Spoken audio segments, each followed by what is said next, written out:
Good morning students. Today we are going to discuss topic past continuous tense. अभी हमने इससे पहले present continuous पढ़ा था। कंटिन्यूअस का हमने बताया था कि जिसमें काम चल रहा होता है ना, वही क्या कहलाता है, कंटिन्यूअस। तो प्रेजेंट में होगा तो प्रेजेंट कहलाएगा और पास्ट में होगा तो पास्ट कहलाएगा। तो प्रेजेंट कंटिन्यूअस हमने पढ़ा था, उसकी पहचान क्या होती है, उसमें हेल्पिंग वर्ब यानी प्रेजेंट कंटिन्यूअस की पहचान रहा है, रही है, रहे हैं होता है, और उसमें helping verb is am are का यूज़ करते हैं। उसी तरीके से जो पास्ट कंटिन्यूअस टेंस है उसकी पहचान होती है रहा था, रही थी और रहे थे। इसमें हेल्पिंग वर्ब यूज़ होती है वॉज एंड वर। इसमें भी जैसे कि प्रेजेंट कंटिन्यूअस में जो वर्ब है, वर्ब की फर्स्ट फॉर्म के साथ आईएनजी का हम यूज़ करते हैं, उसी तरीके से पास्ट कंटिन्यूअस में भी हम वर्ब की फर्स्ट फॉर्म के साथ आईएनजी यूज़ करेंगे। तो यहाँ पे इसकी मैंने पहचान भी लिख दी है। इसमें हेल्पिंग वर्ब कौन सी यूज़ होगी वो भी मैंने यहाँ लिखी है, और साथ ही साथ मैंने यहाँ वर्ब भी लिख दिया है जिससे आपको प्रॉब्लम ना आए। ठीक है, तो ट्रांसलेट करने से पहले हम ये 3 पार्ट्स हैं इसके, अफर्मेटिव, नेगेटिव और इंट्रोगेटिव। तो अफर्मेटिव सेंटेंसेस जिसको कहते हैं सकारात्मक वाक्य, नेगेटिव सेंटेंसेस यानी नकारात्मक वाक्य, और इंट्रोगेटिव सेंटेंस का मतलब प्रश्नवाचक वाक्य। तो इससे पहले भी हम इनके बारे में पढ़ चुके हैं। अब हम पास्ट कंटिन्यूअस में इनको पढ़ेंगे कि पास्ट कंटिन्यूअस का अफर्मेटिव सेंटेंस होगा तो कैसे ट्रांसलेट करेंगे हम, नेगेटिव है तो उसको कैसे, और इंट्रोगेटिव को कैसे करेंगे। तो ये स्ट्रक्चर मैंने यहाँ पे लिखा है कि हमें ट्रांसलेशन करने के टाइम कौन सी चीज़ों को ध्यान में रखना चाहिए। सबसे पहले हम उसमें क्या लिखेंगे, फिर उसके बाद तो ये जो सीक्वेंस है इसका, ये हमें स्पेशली ध्यान देना होगा। यहाँ पे वॉज और वर लिखा है, तो इसमें भी वॉज किसके साथ लगेगा, जो सिंगुलर पर्सन होंगे, और वर किसके साथ यूज़ होगा, जो प्लूरल पर्सन होंगे। तो आइए स्टार्ट करते हैं हम। देखिए यहाँ पे अफर्मेटिव सेंटेंस का स्ट्रक्चर मैंने दिया है। सबसे पहले हम सब्जेक्ट लिखेंगे, फिर हेल्पिंग वर्ब वॉज वर लिखा है यहाँ पे, तो वॉज सिंगुलर के साथ और वर प्लूरल के साथ। फिर वर्ब की फर्स्ट फॉर्म का यूज़ करेंगे, साथ ही साथ उसके साथ हम आईएनजी ऐड कर देंगे और हम ऑब्जेक्ट लिखेंगे। तो देखिए पहला सेंटेंस यहाँ लिखा है वह खेल रहा था। कौन खेल रहा था, आपको आंसर मिल जाएगा कि वह खेल रहा था, इसलिए सबसे पहले हम वह लिखेंगे। यहाँ पे रहा था इसका मतलब ये लड़का है, किसी मेल पर्सन के लिए बात की गई है।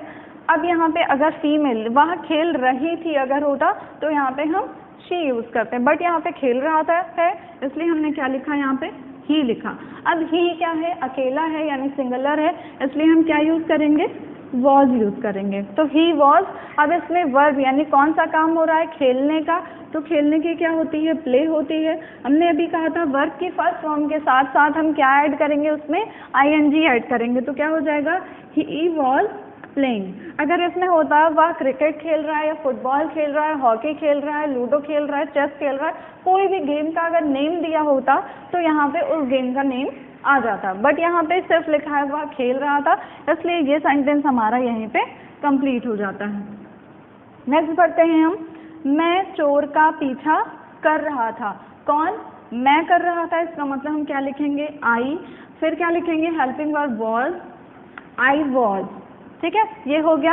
अब क्या होगा इसमें, वर्ब कौन सा काम हुआ है, पीछा करना, तो पीछा करने की चेज होती है, तो अब हम इसमें क्या लगा देंगे, आईएनजी। किसका पीछा कर रहे हैं, देखिए इसमें ऑब्जेक्ट दिया है, ऑब्जेक्ट कौन है, किसका पीछा कर रहा है, तो चोर का, तो क्या हो जाएगा, the thief. I was chasing the thief. ये हमारा सेंटेंस यहाँ पे कंप्लीट। ये हमारा सब्जेक्ट हो गया, ये हेल्पिंग वर्ब, ये वर्ब और ये ऑब्जेक्ट। यहाँ पे थर्ड है, लड़के स्नान कर रहे थे। कौन स्नान कर रहा था, लड़के कर रहे थे, इसलिए क्या हो जाएगा, द बॉयज। अब यहाँ पे बॉय यानी लड़का नहीं है बल्कि क्या है, लड़के। तो हमने कहा था जितने भी प्लूरल पर्सन होंगे इनके साथ हम किसका यूज करेंगे, वर का, तो यहाँ पे भी हम क्या लिखेंगे, वर, दे वर। अब यहाँ पे लड़के क्या कर रहे हैं, यानी कौन सी क्रिया कर रहे हैं, कौन सा काम कर रहे हैं वो, तो स्नान करने का। तो स्नान करने की होती है बात, उसमें आईएनजी लगा दिया तो हो गया bathing. The boys were bathing. ये हमारा सेंटेंस यहाँ पे कंप्लीट हो गया। तो देखिए यहाँ पे अफर्मेटिव सेंटेंसेस हमने ट्रांसलेट किए। सबसे पहले हमने सब्जेक्ट लिखा, फिर हेल्पिंग वर्ब लिखी और फिर वर्ब लिखी। जिस सेंटेंस में ऑब्जेक्ट होगा हम वहाँ पे ऑब्जेक्ट लिखेंगे, नहीं होगा तो हम नहीं लिखेंगे। जैसे इसमें था थीफ तो हमने यहाँ पे ऑब्जेक्ट ऐड किया, इसमें भी नहीं था तो हमारा वर्ब पे ही जो सेंटेंस होता है वो कंप्लीट हो जाता है। नेक्स्ट हम बढ़ते हैं नेगेटिव सेंटेंस की तरफ। नेगेटिव यानी नकारात्मक वाक्य। तो इसमें देखिए नॉट हम ऐड करेंगे, सेंटेंस बाकी का वही रहता है, सिर्फ हमारी हेल्पिंग वर्ब के बाद नॉट लग जाता है। तो देखिए सबसे पहले हम सब्जेक्ट लिखेंगे, फिर वॉज वर ऐड करेंगे, फिर उसके बाद नॉट लगेगा, वर्ब की फर्स्ट फॉर्म आईएनजी और साथ ही साथ ऑब्जेक्ट। तो ये नेगेटिव सेंटेंस का स्ट्रक्चर है, सेम है। देखिए वहाँ आप देख सकते हैं कि इसमें भी वही है, इसमें भी वही है, बस यहाँ पे वर्ब यानी हेल्पिंग वर्ब जो है हमारी और वर्ब इन दोनों के बीच में हम यहाँ पे नॉट का यूज़ हमने किया है। तो ये कहलाएगा नेगेटिव सेंटेंस। तो देखिए इसको अब हम ट्रांसलेट करेंगे तो कैसे करेंगे, वह नहीं खेल रहा था। कौन नहीं खेल रहा था, वह नहीं खेल रहा था, इसका मतलब लड़का है। तो यहाँ क्या लिखेंगे, ही। अब ही सिंगुलर है इसलिए हम क्या लिखेंगे, वॉज। अब हमने कहा था हेल्पिंग वर्ब के बाद क्या लगेगा, नहीं लगेगा, क्योंकि यहाँ पे नहीं दिया है तो इसलिए क्या हो जाएगा, he was not.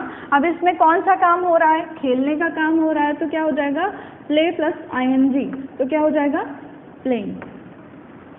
Okay. Next देखिए, मैं चोर का पीछा नहीं कर रहा, तो क्या होगा, आई वॉज, फिर नहीं है इसलिए नॉट, फिर पीछा करने की चेज, आईएनजी लग गया तो क्या बन गया, चेजिंग। किसका पीछा नहीं कर रहा है, किसका पीछा नहीं कर रहा था, तो किसका, द थीफ। ठीक। अब देखिए नेक्स्ट, ये दोनों सेंटेंस आई थिंक आपको समझ में आए होंगे। अब हम नेक्स्ट बढ़ते हैं। लड़के स्नान नहीं कर रहे थे। कौन स्नान नहीं कर रहा था, लड़के नहीं कर रहे थे, इसलिए क्या हो जाएगा, द बॉयज। फिर क्या होगा, यहाँ पे प्लूरल है इसलिए वर हो जाएगा। अब इसमें लड़के कौन सा काम नहीं कर रहे हैं, कौन सा नहीं कर रहे हैं, नहाने का, तो क्या हो जाएगा, bathing. The boys were not bathing. ठीक है। तो ये हमारा सब्जेक्ट, ये हो गया हमारा वर्ब, सॉरी ये हेल्पिंग वर्ब, ये नॉट और ये वर्ब। ठीक है। तो नेगेटिव सेंटेंस भी हमारा हो गया। तो आई थिंक आपको ये अफर्मेटिव और नेगेटिव सेंटेंसेस समझ में आएंगे। देखिए अफर्मेटिव, ही वॉज प्लेइंग लिखा है, यहाँ पे देखिए ही वॉज नॉट प्लेइंग, कितना इजी है। हमारी हेल्पिंग वर्ब के बाद हमने क्या ऐड कर दिया, नॉट। बाकी सेंटेंसेस देखिए वैसा का वैसा ही है। अब हम बढ़ते हैं इंट्रोगेटिव सेंटेंस की तरफ, यानी प्रश्नवाचक वाक्य। तो ये प्रश्नवाचक वाक्य कैसे होते हैं, इससे पहले भी हम आपको बता चुके हैं स्ट्रक्चर में कि अगर सेंटेंस में कोई क्वेश्चन वर्ड सेंटेंस के बीच में आएगा तो सबसे पहले हम उसको लिखेंगे, फिर हेल्पिंग वर्ब यूज़ करेंगे और उसके बाद सब्जेक्ट, फिर वर्ब की जो फॉर्म आईएनजी लगेगा और ऑब्जेक्ट लगेगा। तो देखिए अगर हमने कहा था कि क्या वर्ड यानी क्वेश्चन वर्ड सेंटेंस के स्टार्टिंग में आएगा तो हम उसको हेल्पिंग वर्ब से स्टार्ट करेंगे, लेकिन अगर कोई क्वेश्चन वर्ड सेंटेंस के बीच में आएगा तो हम उससे स्टार्ट करेंगे। तो देखिए पहले सेंटेंस में क्या है, क्वेश्चन वर्ड है तो बट कहाँ पे है, सेंटेंस के स्टार्टिंग में है, इसलिए हम इसको किससे स्टार्ट करेंगे, हेल्पिंग वर्ब से स्टार्ट करेंगे।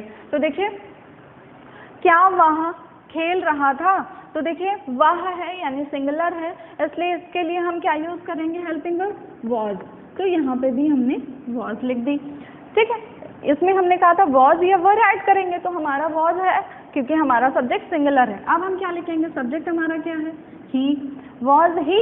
अब इसमें कौन सा काम ये कर रहा है लड़का, कौन सा कर रहा है, खेलने का, तो क्या हो जाएगा, वॉज ही प्लेइंग और क्वेश्चन मार्क ऐड कर दिया हमने क्योंकि ये प्रश्नवाचक वाक्य है। नेक्स्ट देखिए, मैं चोर का पीछा क्यों कर रहा था। तो देखिए क्वेश्चन वर्ड है और ये कहाँ आया है, स्टार्टिंग में ना आके सेंटेंस के बीच में आया है। तो सेंटेंस के बीच में आया है इसलिए हम सबसे पहले उसको लिखेंगे। देखिए यहाँ क्वेश्चन वर्ड लिखा है, अगर क्वेश्चन वर्ड है और सेंटेंस के बीच में आया तो सबसे पहले हम उसको लिखेंगे। तो क्यों की क्या होगी, वाई। अब यहाँ पे क्या है, सब्जेक्ट हमारा कौन है, आई है, आई के साथ हम क्या लिखेंगे, वॉज लिखेंगे। तो यहाँ हेल्पिंग वर्ब यानी क्वेश्चन वर्ड हो गया, हमारी हेल्पिंग वर्ब हो गई। अब हम क्या लिखेंगे, हमारा सब्जेक्ट। तो वाई वॉज आई। अब यहाँ पे है कि क्या कौन सी क्रिया हो रही है, पीछा करने की, तो क्या होगा, चेज, उसके साथ आईएनजी लग गया तो चेजिंग। किसका पीछा कर रहे हैं, द थीफ और क्वेश्चन मार्क। देखिए why was I chasing the thief. Next देखिए क्या लड़के स्नान कर रहे थे, कौन स्नान कर रहा था। देखिए इसमें भी है क्या लिखा है, लेकिन कहाँ लिखा है, सेंटेंस के स्टार्टिंग में लिखा है। तो हमने पहले भी आपसे कहा कि अगर सेंटेंस के स्टार्टिंग में कोई क्वेश्चन वर्ड आएगा तो हम उसको हेल्पिंग वर्ड से स्टार्ट करेंगे। तो देखिए यहाँ भी हम इसको किससे स्टार्ट करेंगे, हेल्पिंग वर्ड से। हेल्पिंग वर्ब हमारी क्या लगेगी, वर लगेगी। क्यों, क्योंकि यहाँ लड़के दिया, हमारा सब्जेक्ट कौन है, लड़के है। हमेशा हम हेल्पिंग वर्ब सब्जेक्ट के अकॉर्डिंग ही यूज करते हैं, ये ध्यान रखिएगा। ऐसा नहीं है कि हम यहाँ पे वॉज लगा दें, जो हमारा सब्जेक्ट होगा हम उस सब्जेक्ट के अकॉर्डिंग ही हेल्पिंग वर्ब यूज करेंगे। तो देखिए यहाँ लड़के हैं, प्लूरल है, इसलिए हमने यहाँ क्या लिखा है, वर लिखा है। अब हमारा सब्जेक्ट क्या है, लड़के हैं, इसलिए क्या हो जाएगा, द बॉयज। अब यहाँ पे लड़के क्या कर रहे हैं, कौन सी क्रिया कर रहे हैं, नहाने की, तो क्या हो जाएगा, बाथिंग। ठीक है, और question mark. Question mark interrogative sentence में लगाना आप मत भूलिएगा। ठीक है, तो आई थिंक आपको ये अफर्मेटिव, नेगेटिव और इंट्रोगेटिव सेंटेंसेस समझ में आएंगे। ये पास्ट कंटिन्यूअस का है और पास्ट कंटिन्यूअस टेंस है। इसमें पहचान क्या होती है, रहा था, रही थी, रहे थे, हेल्पिंग वर्ब यूज होगी वॉज वर्ब, और वर्ब की फर्स्ट फॉर्म के साथ आईएनजी लगेगी। तो जितने भी सिंगुलर पर्सन होंगे, ठीक है, ही, शी, इट, आई, इनके साथ वॉज लगेगा, यू, वी, दे, इनके साथ वर लगेगा, और जितने प्लूरल पर्सन होंगे उनके साथ भी वर लगेगा। सबसे मेन आपका है कि आप इन स्ट्रक्चर्स को ध्यान में रखते हुए अगर आप ट्रांसलेट करेंगे तो आपके ट्रांसलेशन गलत नहीं होंगे। तो आई थिंक आपको ये पास्ट कंटिन्यूअस टेंस की जो मैंने अभी आपको समझाया ये समझ में आया होगा। तो अगर समझ में आया होगा तो इस वीडियो को लाइक ज़रूर कीजिएगा। Okay, thank you class. हम मिलते हैं फिर नेक्स्ट क्लास में नेक्स्ट वीडियो के साथ। Thank you class.